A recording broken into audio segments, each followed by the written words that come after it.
শুভ সকাল বন্ধুরা, আমি আমার ডেলি ব্লগে এলাম।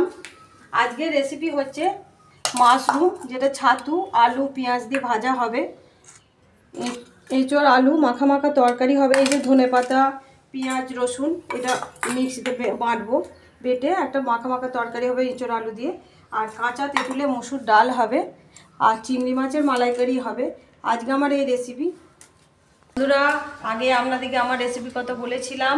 এই যে ভাত, গরম ভাত হয়েছে, মাশরুম যেটা ছাতু আলু পেঁয়াজ ধনেপাতা দিয়ে একটা ভাজা হয়েছে, তেঁতুলের মসুর ডাল হয়েছে, কাঁচা তেঁতুলের মসুর ডাল, এঁচোড়ের তরকারি হয়েছে, এঁচোড় আলু পেঁয়াজ রসুন দিয়ে আর দই দিয়ে ধনেপাতা টমেটো দিয়ে একটা এঁচোড়ের তরকারি হয়েছে, আর চিংড়ি মাছের এই যে মালাইকারি, একটু ধনে জিরে কাঁচা লঙ্কা একটু আদা একটু সামান্য সর্ষে আর একটু টক দই দিয়েছি এর মধ্যে। এবার টমেটো দিয়েছি। চিংড়ি মাছের মালাইকারি, চিংড়ি মাছের মালাইকারিতে নারকেলের দুধ দিয়েছি। আজকে আমার এই রেসিপি ভালো লাগলে আপনাদের একটু লাইক শেয়ার কমেন্ট করে দেবেন।